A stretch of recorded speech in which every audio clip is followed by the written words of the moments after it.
My name's Kenny Hill, classical guitar maker from Ben Lomond, right near Santa Cruz, California.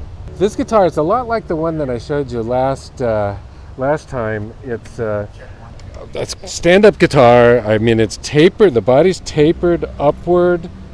It's a double top, lattice braced. It's got this armrest on it. It's really an ergonomic guitar, concert guitar. This is a sort of horrifying example. This gets whacked off of there, and then a piece of ebony gets put on there. And it actually is really, it changes the dynamics of your shoulder, the way your shoulder works, and makes everything really comfortable to play. Now this particular instrument is made very much like this. It's we have this on the display in the hall. This is a double top, which you cannot detect by looking at it, and a lattice bracing. So this has got a very similar top. In this case, this has got spruce on the outside, cedar on the inside, each contributing something to the sound, to the blend, to the recipe of the blend of sound. In this case, it's got cedar top on the outside and spruce on the inside. And if you actually look in here, I don't know how much detail you can get, but you can see the construction of the double top that's there with Nomex in between. Kind of crazy, but it really works. It really makes a warm, strong, dynamic, colorful, beautiful sound. How does the Nomex affect the interaction between the spruce and the cedar? Well, I guess it cushions it in a way, but whichever wood is on the outside gives the dominant sound. So just the same differences that you would have if you were just looking at a solid spruce top or a solid cedar top, the traditional differences you'd expect, you have it according to what's on the outside. But the inner wood, it's secondary, but it influences, so it flavors whatever the dominant wood is from the outside. It's really interesting. I mean, I couldn't believe it because they're so close together, but it does make a difference. It makes a big difference. Do you use thinner wood to make the tops since they're really thin? Yeah, I mean, you take a full-size top and thin it down to just a little over 1/2 millimeter. By the time they're thinned down for gluing together, it's about like cardstock. You know, it's just like heavy paper almost. 0.6 millimeters is what the overall thickness is. And then the Nomex takes them out, separates them. I don't know why it works. I've done it hundreds of times, for the last 15 years, but I don't know why it works. I just know it does. At least it does for me. And do you find that the cutaway, does that change the sound of the guitar at all?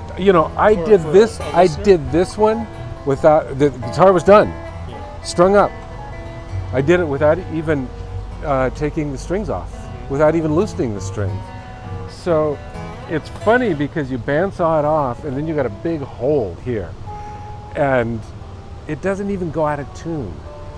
Now it sounds different at that point because you've got this big hole here. It doesn't sound bad, it's kind of cool actually. But then reconstruct it and put this over it, and then you can play it again and you listen.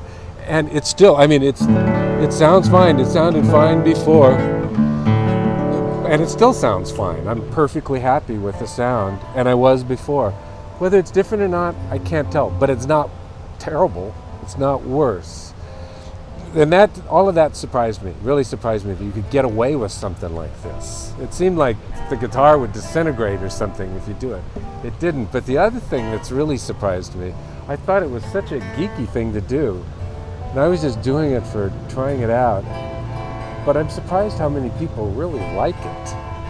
I thought, it was just too weird. But apparently not. So should we try it in an old Torres? No, I'm kidding. It would help. Yeah, well, the holes actually, that for sure, that would help. How the do you ports. feel? How do those side ports help? Is that mostly for the player? No. Yes, the player benefits from it. You get a more kind of spherical sound from it. But the way that I look at that is that they're they're ventilators. They're ventilators for the body, just like the vent is on a gas can or something. And so when you open up these ports, it allows the air inside the box to move more freely. That allows the top to move more freely, and you get more volume. I mean, there's no question. But it also has a kind of, I don't know, you'd say a maturing effect on the sound. So it's not just louder, but it's kind of like warmer and nicer as well. And many times I've done it with built guitars without ports, just build it like a normal guitar, and gotten people together and then say, okay, let's try this. And then just get your, mark it, get your DeWalt drill, inch and a quarter or whatever the size is, 30 millimeters, and drill a hole in it and then play it again. You listen to it, it's like, oh, that's different.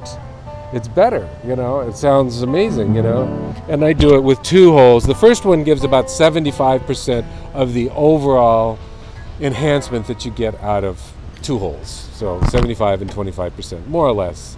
But both of them add something, in my mind, to the desirability of the sound. And you have several lines of guitars. Is that correct? Yeah, do any of these features filter down to the... Well, this is a signature guitar, and then I have, and it's in kind of like the $8,000 price range. I have the Performance Guitar Series guitars, which are about in the $5,000 range. And the biggest technical difference in that is this elevated fingerboard really complicates things. It also adds something in the way that adds something to the sound. The strings pull on the top at a different angle, and it gives a little more different attack. But the top is the same. And then I make some other commercial lines that I produce overseas, and those features I have not leaked them out of the country yet. They're going to leak with or without me sooner or later. That's the way business is. But so far, this is what we're doing here in California.